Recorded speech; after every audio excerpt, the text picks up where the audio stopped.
Avez-vous déjà mis les pieds dans une pièce et remarqué le changement d'énergie? Des gens qui vous regardent évitent le contact visuel ou changent soudainement d'humeur autour de vous, même si vous n'avez rien fait de mal. Ce silence inconfortable, ce jugement tranquille, ce n'est pas votre imagination, et ce n'est certainement pas de votre faute. Les recherches montrent que plus de 60% des personnes déclarent se sentir rejetées dans les espaces sociaux sans comprendre pourquoi. Mais si vous êtes spirituellement éveillé, si vous faites partie des élus, ce rejet va bien au-delà de l'inconfort social. C'est une résistance spirituelle. Ce que la plupart ne réalisent pas, c'est que votre simple présence est porteuse d'une vibration qui déstabilise les autres. Votre lumière expose les ombres, votre vérité révèle des illusions. Les gens ne réagissent pas à vos paroles, ils réagissent à votre fréquence. Dans cette vidéo, nous allons découvrir pourquoi les élus déclenchent la peur et l'envie chez les autres, sans dire un seul mot. Vous comprendrez le conflit invisible qui se cache derrière les raisons pour lesquelles les gens vous comprennent mal, vous évitent ou même s'opposent à vous. Et comment cela se connecte directement à votre but et à votre pouvoir spirituel. Si ce message fait référence à votre expérience, allez-y et aimez cette vidéo, laissez un commentaire ci-dessous pour partager ce que vous avez vécu et abonnez-vous à la chaîne. Et n'oubliez pas de cliquer sur la cloche de notification pour ne jamais manquer un message important. Si vous souhaitez soutenir cette mission, vous pouvez maintenant faire un don directement en utilisant le bouton « Merci », également appelé « Super Merci » sous cette vidéo. Chaque contribution nous aide à continuer à diffuser des messages qui comptent. Envisagez également de rejoindre notre club de membres, où vous recevrez un accès anticipé à des messages puissants, des enseignements exclusifs et des conseils spirituels privés qui ne sont disponibles nulle part ailleurs. Parlons maintenant de la vraie raison pour laquelle les gens se sentent mal à l'aise autour de vous sans même savoir pourquoi. Certaines personnes entrent dans un espace et passent inaperçues. D'autres changent toute l'atmosphère simplement en étant là. Si vous faites partie des choisis, vous tombez dans la deuxième catégorie. Sans essayer, sans parler, sans chercher à attirer l'attention, vous êtes ressenti. Vous n'avez pas besoin de dire un mot. Votre énergie vous annonce avant votre arrivée. Ce n'est pas de l'ego, c'est la fréquence. Le champ d'énergie de l'élu porte une vibration spécifique. Ce n'est pas bruyant, mais c'est indéniable. Il porte la clarté, la présence et le poids spirituel. Dans un monde où la plupart des gens sont à l'écoute de signaux superficiels, quelqu'un avec une présence profonde et centrée devient une interruption du système. Vous êtes cette interruption. Énergétiquement parlant, votre domaine défie les zones de confort des autres. Les personnes qui cachent des parties d'elles-mêmes peuvent se sentir exposées simplement en se tenant près de vous. Ceux qui vivent dans le déni, projettent de fausses images ou s'accrochent à la superficialité peuvent devenir sur la défensive, sans même savoir pourquoi. Votre présence agit comme un miroir, elle reflète la vérité. Et la vérité est quelque chose que beaucoup ne sont pas prêts à affronter. Il n'est pas rare que les élus entendent des commentaires tels que « tu intimides les gens » ou « tu es trop intense ». Mais ce qui se passe réellement, c'est un inconfort énergétique. Vous représentez ce qui est réel. Vous vous déplacez avec authenticité. Vous ne jouez pas de rôle, et cela seul provoque des frictions dans des environnements basés sur la performance. Même ceux qui n'ont aucune conscience spirituelle peuvent le ressentir. Les enfants, les animaux, les étrangers, ils captent votre vibration instantanément. Ce n'est pas toujours négatif. Certains sont profondément attirés par vous.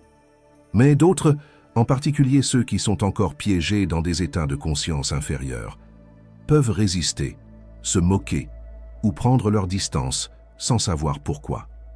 Ce n'est pas personnel, c'est une incompatibilité énergétique. Comprendre cela vous aide à arrêter d'intérioriser le rejet. Vous n'êtes pas trop, vous êtes aligné. Et cet alignement peut sembler menaçant dans un monde mal aligné. Dans la section suivante, nous parlerons de l'une des réactions les plus dangereuses à votre présence, l'envie spirituelle, ce qui se passe lorsque les autres ressentent votre pouvoir avant vous. L'envie spirituelle ne ressemble à aucune autre forme de jalousie. Il fonctionne à un niveau subtil, souvent non détecté par la logique, et il commence généralement bien avant que l'élu ne soit même conscient de sa propre force. La vérité troublante est que les gens peuvent sentir ce qu'il y a en vous avant vous, et cette reconnaissance précoce par les autres peut déclencher du ressentiment, de la peur ou même de l'hostilité silencieuse. Vous l'avez peut-être remarqué en grandissant. Les enseignants vous traitent injustement, des amis qui se refroidissent soudainement, des collègues qui vous minent subtilement. À l'époque, cela n'avait aucun sens, mais spirituellement, c'était une réponse à votre potentiel dormant. Même si vous ne reconnaissiez pas encore votre propre but, votre énergie parlait déjà pour vous. Vous portiez quelque chose de différent, et il le ressentait. Cette envie n'est pas toujours forte ou conflictuelle. La plupart du temps, c'est calme et calculé. Il se manifeste par l'exclusion, le sarcasme déguisé en humour, le comportement passif-agressif ou le sabotage subtil. Les gens ne sauront pas toujours pourquoi ils ne vous aiment pas. Ils le sauront tout simplement.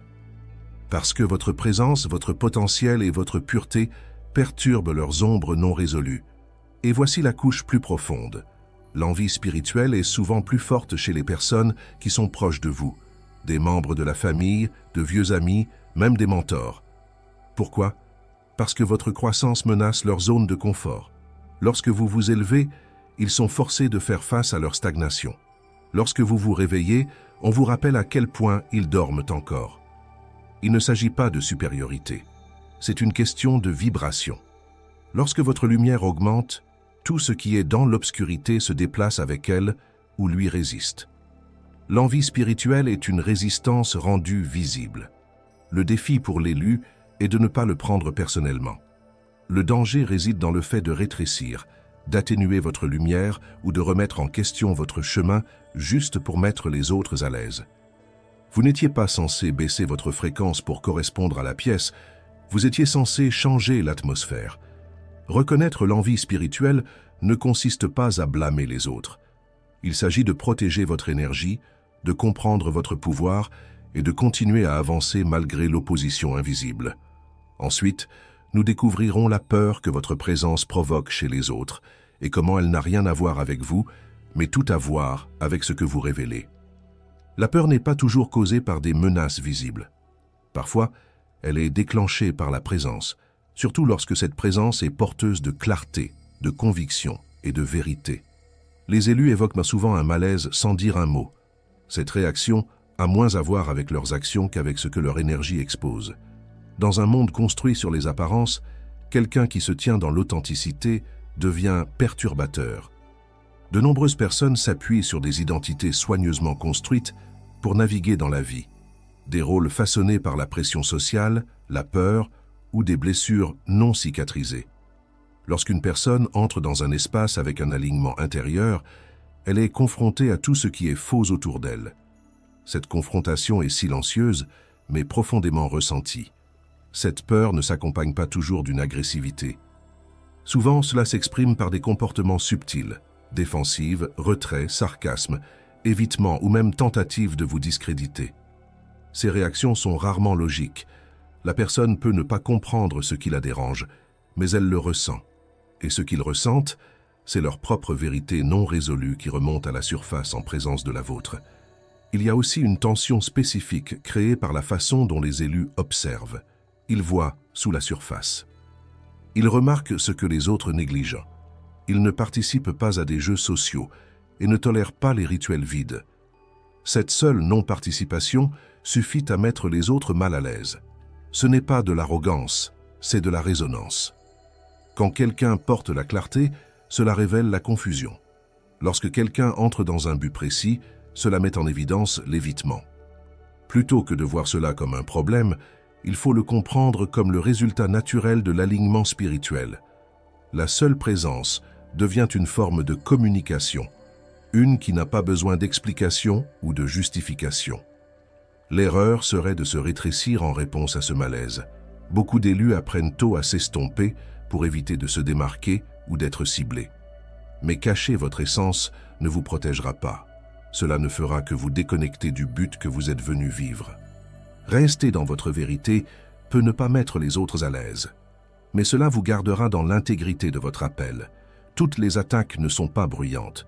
En fait, les plus nuisibles sont souvent déguisées en inquiétude, en familiarité ou même en amitié. Les élus sont souvent pris pour cible de manière subtile, presque invisible, des formes d'opposition difficiles à prouver, mais profondément ressenties. Ces attaques ne proviennent pas d'ennemis déclarés. Ils proviennent souvent de personnes à portée de main. Une tactique courante est la critique déguisée. Cela ressemble à un conseil, mais il y a une piqûre. Des remarques comme « ne vous précipitez pas » ou « pour qui vous prenez-vous » ne sont pas des conseils, ce sont des tentatives voilées de réduire votre confiance en vous. Ils viennent lorsque votre confiance commence à augmenter, lorsque votre objectif devient plus visible et lorsque vous commencez à incarner votre appel plus ouvertement. Une autre forme est l'exclusion sociale. Vous êtes présent, mais jamais totalement inclus. On vous parle, mais on ne vous entend pas vraiment. Vos idées sont négligées, votre voix minimisée. Cet isolement n'est pas toujours manifeste. Il se déroule progressivement, par petits écarts et à distance tranquille. Il est conçu pour éroder votre sentiment d'appartenance. Il y a aussi la manipulation déguisée en fidélité. Des personnes qui disent qu'elles vous soutiennent, mais qui vous redirigent subtilement, vous retiennent ou vous culpabilisent pour que vous jouiez petit. Ces personnes ne sont peut-être même pas pleinement conscientes de ce qu'elles font, mais leur comportement reflète une lutte interne. Ils voient votre croissance comme une menace pour l'équilibre de la relation.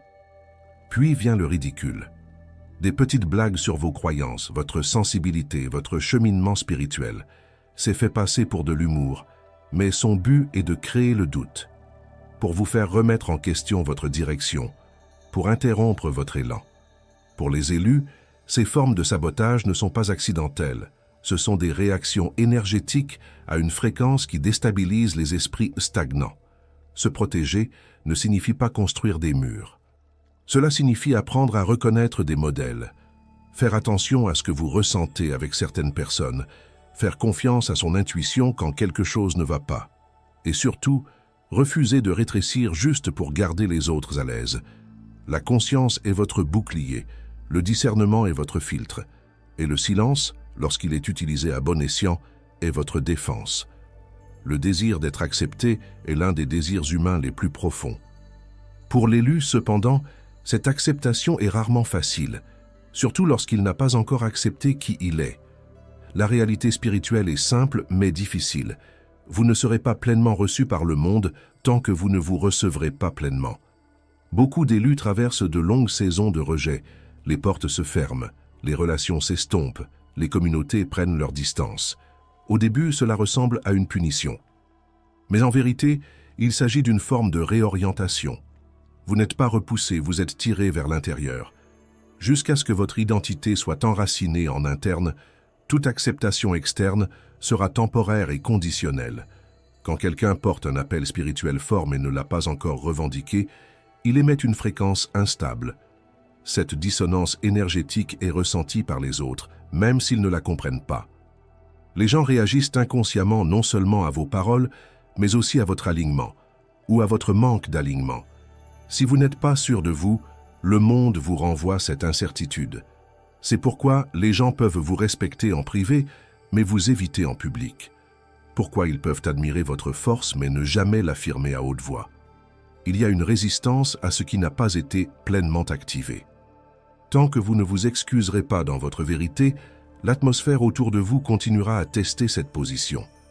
L'acceptation de soi pour l'élu n'est pas une question d'ego, c'est une question de propriété. Possédez votre voix, votre vision, votre connaissance intérieure.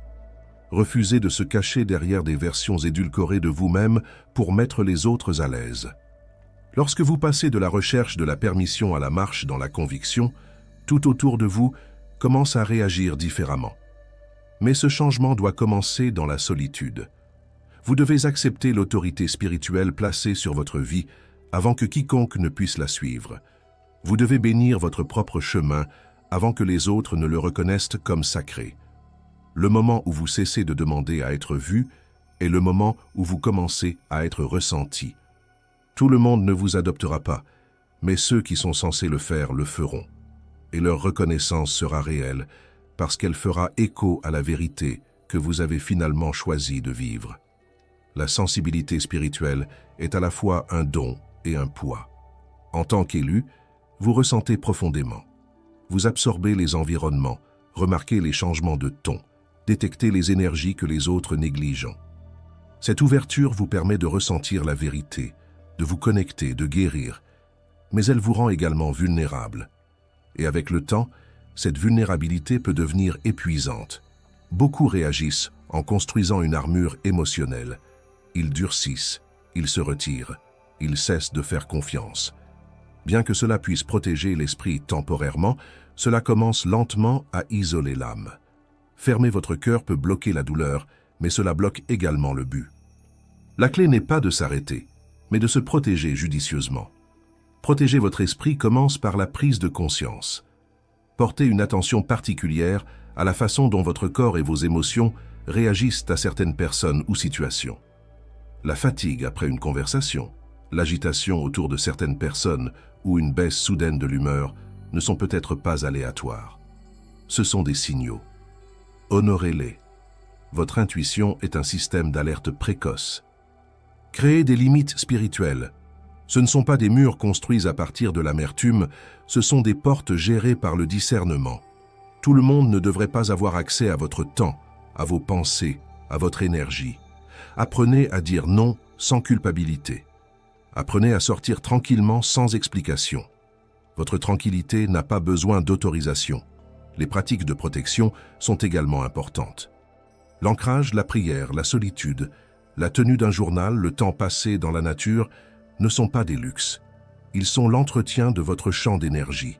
Sans eux, même les esprits les plus forts commencent à s'éroder. La cohérence dans ces rituels renforce votre centre et restaure votre clarté. Une autre partie de la protection est l'alignement. Lorsque vous parlez de ce que vous vivez et que vous vivez ce que vous croyez, votre énergie devient plus difficile à perturber. L'hypocrisie affaiblit l'esprit. L'intégrité le fortifie. Vivre aligné peut réduire votre cercle, mais cela augmente votre pouvoir. Se protéger ne signifie pas s'isoler. Cela signifie se déplacer dans le monde les yeux ouverts et l'esprit intact. C'est rester doux, mais pas naïf. Ouvert, mais pas exposé. Disponible, mais non vidé. Votre cœur a été conçu pour porter la légèreté, pas le poids. Gardez-le ouvert, mais gardez-le sur vos gardes. Pas par amour, mais par ce qui se fait passer pour tel. La tension que vous ressentez dans les espaces sociaux, le malaise que vous déclenchez chez les autres, le rejet qui vous suit, tout cela a un sens. Vous n'avez jamais été censé vous fondre dans la masse. Vous n'avez pas été conçu pour être compris par tout le monde. L'énergie même que vous portez est perturbatrice par nature, parce qu'elle porte la vérité, et la vérité est rarement la bienvenue dans les endroits construits sur l'illusion. Tout ce que vous avez vécu, l'envie, les attaques silencieuses, l'isolement, sont des signaux, pas des malédictions. Ils confirment ce que vous transportez. Vous avez senti que quelque chose en vous est différent. Et c'est le cas. Mais la différence ne vous rend pas brisé. Cela vous rend nommé. Ce n'est pas le moment de tamiser votre lumière. C'est le moment de le posséder. Le monde n'a pas besoin de plus de conformité. Il a besoin de clarté. Il faut du courage. Et les élus sont porteurs des deux. Si ce message résonne en vous, ne le laissez pas passer sans action. Aimez cette vidéo, partagez-la avec quelqu'un qui a besoin de l'entendre et laissez un commentaire avec vos pensées ou votre expérience personnelle. Cet espace se renforce chaque fois que vous dites votre vérité. Vous pouvez également soutenir cette chaîne directement en cliquant sur le bouton « Merci » sous la vidéo. Chaque don contribue à soutenir ce travail et permet à ces messages d'atteindre ceux qui en ont le plus besoin. Et pour ceux qui veulent aller plus loin, rejoignez notre club des membres. Les membres bénéficient d'un accès anticipé à du contenu exclusif, à des idées spirituelles privées et à des enseignements plus profonds qui ne sont pas partagés publiquement. C'est un endroit pour ceux qui sont prêts à passer de l'écoute à l'incarnation. Ce que vous portez est sacré. Mais c'est à vous de le protéger, de le cultiver et d'y marcher avec audace. Vous n'êtes pas de trop. Vous êtes exactement ce dont ce monde a oublié qu'il avait besoin.